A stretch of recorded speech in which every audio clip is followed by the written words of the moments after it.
Mineşşeytanirracim. Bismillahirrahmanirrahim. Elhamdülillahi Rabbil alemin.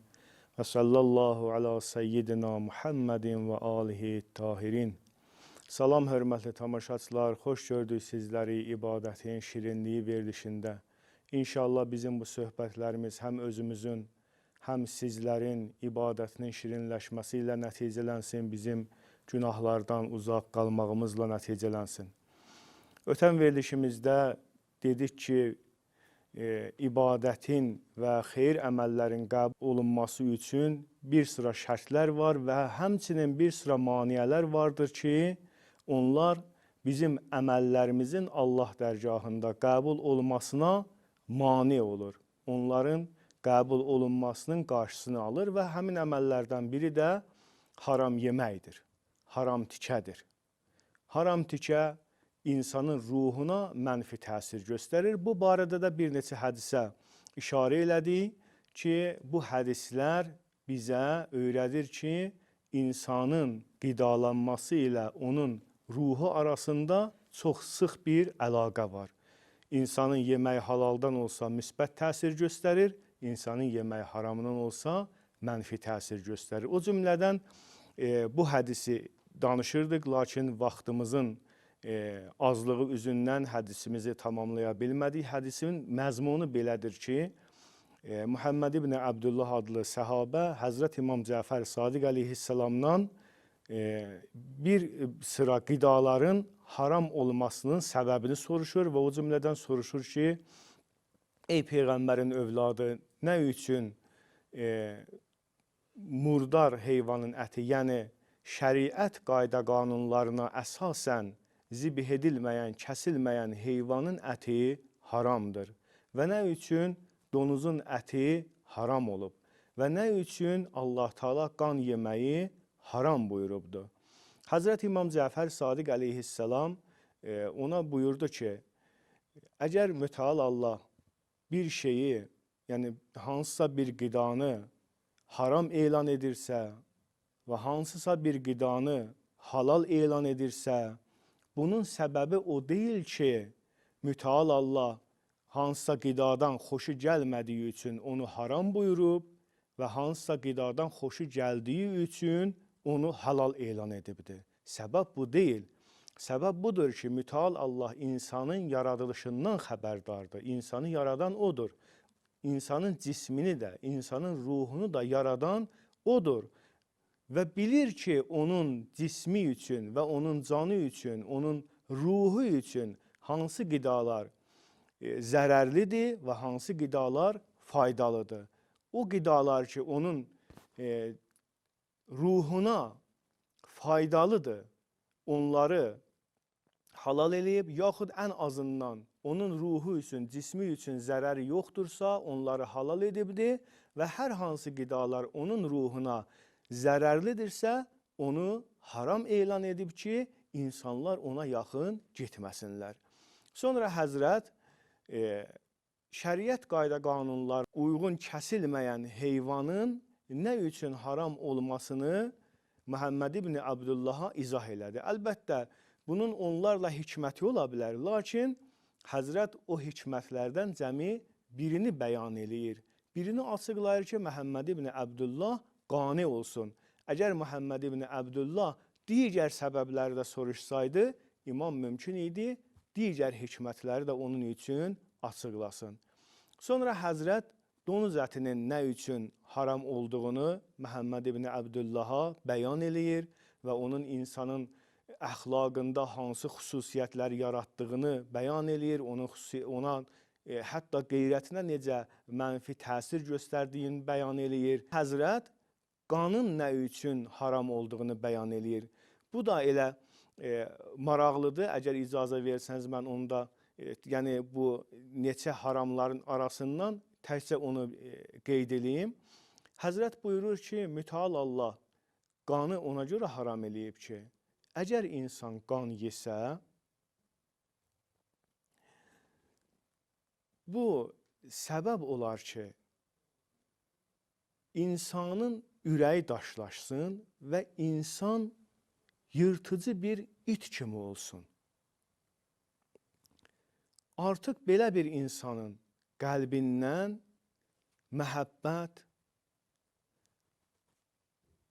insana sevgi, insana qayğı, belə şeylər, insana rəhm eləmək hamısı azalar insanda. İnsanın qəlbində belə şeylər azalar. Və bu səbəb olar ki, hətta insan öz övladına belə rəhm eləməsin və mümkündür öz övladını belə öldürsün. Baxın, hədisdən qırağa çıxıram, haşiyə çıxıram. İndi siz diqqət eləyin, bir ata və övlad arasında məhəbbətə, bağlılığa. Övladla ata arasında hansı məhəbbət var? Əgər biz hədislərimizə diqqət eləsək, görərik ki, hədislərimiz övladı atanın qəlbinin meyvəsi adlandırır. Yəni, övlad atanın qəlbinin meyvəsidir, yəni canıdır, canının içidir, ruhudur. Amma buna baxmayaraq o qan yemək insanı o qədər vəhşiləşdirir. Onun qəlbindən rəhmi o qədər aparır ki, mümkündür öz övladını öldürsün.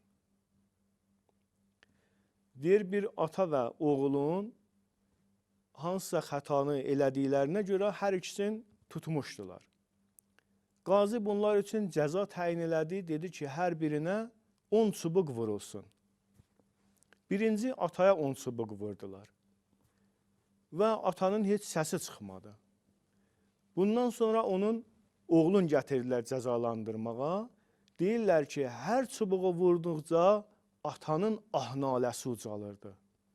Dedilər ki, ay kişi, sənin özünə 10 çubuq vuruldu, sənin səsin çıxmadı. Amma indi oğluna vurulur, orada oğluna çubuq altındadır. Burada sən ah-nalə edirsən. Deyir ki, axı siz bilmirsiniz. Onda ki, məni vururdular çubuqla, onda mənim cismimə vururdular. İndi ki, oğlumu çubuqlayırlar, elə bil mənim ruhumu, mənim canımı çubuqlayırlar. Yəni, ata ilə övlad arasında məhəbbət belədir. Atanın canıdır. Amma qan yemək onu o qədər qəddarlaşdırır ki, övladına belə mümkündür, rəhm eləməsin. Yaxud siz bir anlığa ana ilə övlad arasında məhəbbəti nəzərə alın. Ananın övlada məhəbbətini nə iləsə ölçmək mümkündür? Xeyr. Bir ölçü vahidi qoyarlar ki, ananın övladına məhəbbəti bu qədərdir, mümkün deyil. Yəni, sonsuz bir həddədir. Özün ölmə verməyə razıdır, amma övladının ayağına belə bir daş dəyməsin. Amma qan yemək səbəb olar ki, insan, yəni o ana o qədər qəddarlaşsın ki, hətta övladına belə rəhm eləməsin, övladını öldürmək dərəcəsinə gəlsin, çatsın. Sonra İmam Sadiq əleyhissalam buyurur ki, belə şəxs hətta öz ata-anasına da rəhm eləməz. Yəni, artıq qəlb qəddarlaşıb, qəlb daşlaşıb, insan yırtıcı bir it kimi olubdur. Övlad üçün ata-anadan əziz birisi yoxdur ki, gör bunun əxlaqını, bunun ruhunu hansı səviyyəyə gətirib çıxardır bu qan yemək, Allahın haram elədiyi bir qidanı yemək. Sonra Həzrət buyurur ki, onun dostları və yoldaşları da onun təhlükəsindən amanda deyil. Yəni, bir kəs ki, öz övladına rəhm eləmir, bir kəs ki, öz ata-anasına rəhm eləmir, onun yoldaşları və onun dostları da onun təhlükəsindən amanda deyirlər. Digər bir hədisə baxsaq, Həzrət Rəsul-i Əkrəm sallallahu aleyhi və aleyhi və səlləm buyurur ki, sizə tövsiyə edirəm ət yeməyi. Sonra ət haqqında bir sıra məlumatlar verir, onun insanın cisminə, insanın bədəninə faydalarından danışır. Və hədisin sonunda Allahın Rəsulü sallallahu aleyhi və aleyhi və səlləm o ətin insanın ruhuna olan təsirindən danışır və buyurur ki, hər kim 40 gün ət yeməsə, onun əxlaqı pisləşər.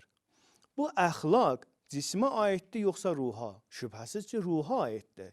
Görürsünüz nə qədər təsiri var. Sonra Həzrət onun dərmanını da deyir və buyurur ki, hər kimin əxlaqı pisləşsə, ona ət yedizdirin. Əlbəttə, burada ət yedizdirin deyəndə mənası o deyil ki, daimi ət yesin ya çoxlu ət yesin. Bir tərəfdən düzələndə o bir tərəfdən xarab olar. Hər şey normal həddində olmalı. Yəni, həftədə 50 qram da yesə, kifayət eləyir. Həzrət digər bir hədisdə buyurur, elə buna uyğundur.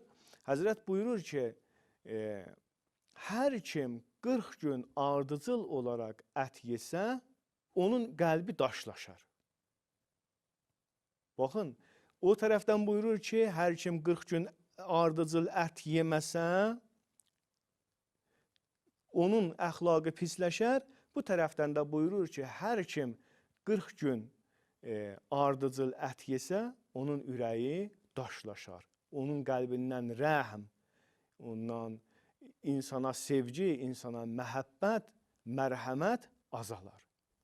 Biz digər hədislərimizə də baxanda, yəni bu kimi bizim çoxlu hədislərimiz var. Məsələn, bəzi bitkilər haqqında, bəzi meyvələr haqqında gəlibdir ki, mərci haqqında gəlibdir ki, hər kim mərci yesə, onun qəlbi riqqətə gələr, yəni qəlbi yumşalar. Bu qəlbin yumşalmağı ruhdan xəbər verir, yəni ruha təsir qoyar. Yaxud rəvayətdə gəlibdir ki, üzüm barəsində, üzüm yeyəndə insanın qəm-qüssəsi aradan qalxar. Qəm-qüssə ondan, kədər ondan uzaqlaşar. Yaxud digər bir rəvayətimizdə var, heyva haqqında gəlibdir. Həzrət buyurur ki, hər kim heyva yesə, onun ruhuna bir aramlıq gələr və qorxu ondan uzaqlaşar.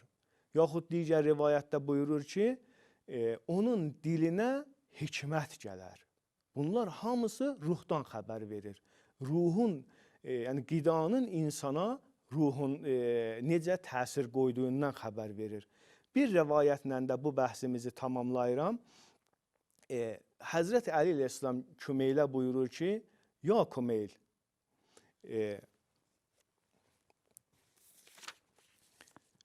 buyurur ki, ya Kümeyl, əl-lisanu yənzəhu minəl qəlb.